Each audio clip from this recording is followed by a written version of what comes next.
I thought I was dealing with sports, but I guess not. Last sports nominee category. Sports It story. wouldn't be the Skeege's any other way. Right.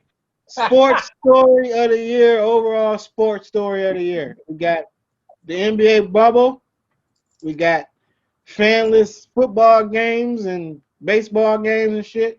We got that noose that they found in Bubba Wallace's garage on some racial shit.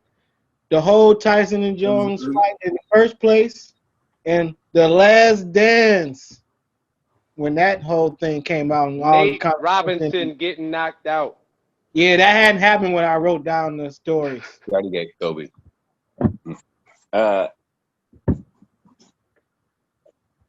Shit. I mean, that's a good one because I might thought be that the bubble or the last dance. Last dance was a bubble. Yeah, Because it's really, bubble or the last dance. If you go on biggest sports story of COVID 2020, you either got the last dance, which like set off reminiscing about sports right when the pandemic happened, and then you got the Tyson fight that just happened right now, which really capitalized on niggas still having to be stuck in the house and just watching the pay-per-view because what else was there to do? Yeah. Snoop's commentating became a story in itself.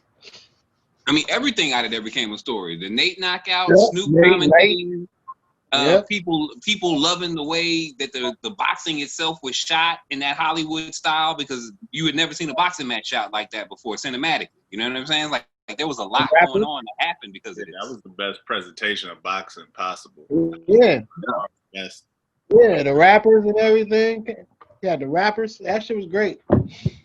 So yeah, maybe I guess we say in the Tyson Jones whole fight. No, I'm gonna still go with the last dance. The rapping though.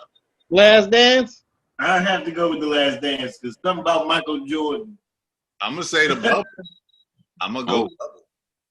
I'm gonna say the last dance just because I talked to so many people that didn't give a fuck about sports that was watching the last dance. Yeah.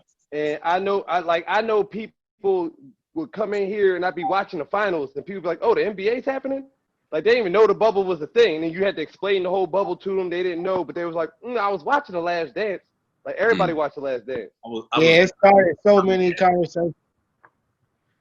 It sparked so many conversations, started podcasts, whole segments on fucking Skip and Shannon for weeks at a time. It was sports for about a good month and a half. Yeah. Yeah, that's all we had. That's all we had to talk about. Yeah, I mean, it was a terrible documentary, but you know, we got niggas. We found out so much about Scottie Pippen. I mean, it was just for me. It was a terrible.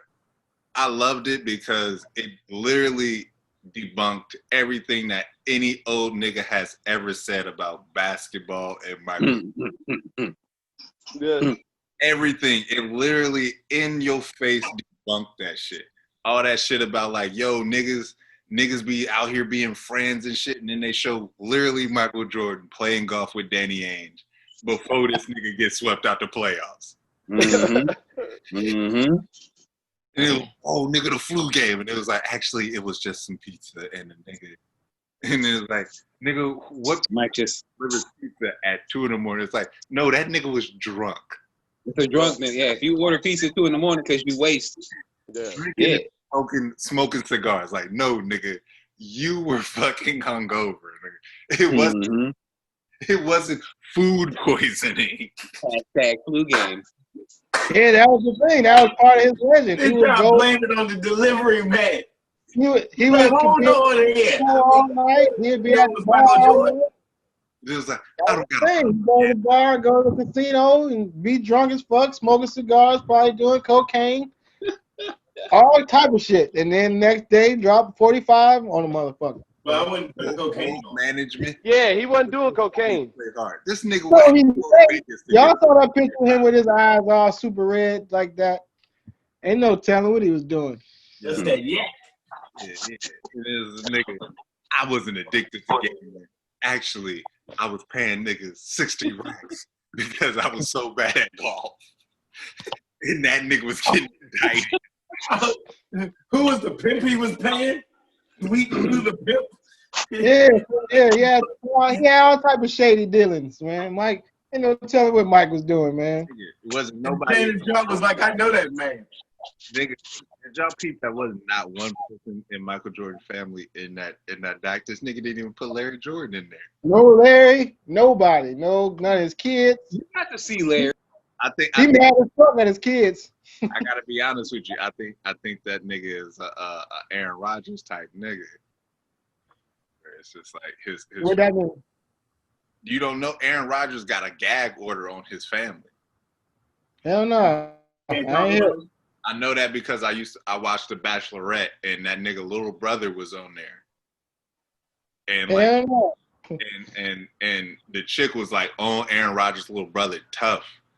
And like, and they went to his house and met his family, and literally they was asking about Aaron Rodgers, and everybody was just like, yeah, we don't speak to him that much. Speak to him. Yeah, man. What did Aaron Rodgers do to the fam, man? Aaron Rodgers cutty, bro. Nah, Man. 'cause you don't know who got that fam that just be like, as soon as you get money, they start acting up, and after a minute, you got to cut them niggas off. Mhm. What's up? They seemed okay. It seemed like Aaron Rodgers got an issue that he don't want nobody to speak on, and they know, and so he just was like, hey, just your fucking mouth. You get your checks in the fucking mail. Like, I'm like, Jordan is talking about his dad, but it's like, nigga, your mom's still alive. We don't see your mom in there. Where's your wife at? Where's your kids Yeah, at? where's anybody? Can anyone else give us insight into you? Didn't you put them niggas in Space Jam? We ain't seen them since Space What Jam. kind of monsters you at home? You know he disappointed in his boys. Like, and it was crazy because I'll say Last Dance one because remember after every episode, Michael Jordan would beef with somebody that he actually used to play with. They would always come out of the woodworks. He was like, and now Michael Jordan is beefing with Horace Grant. Oh yeah, Horace Grant. Clyde Drexler.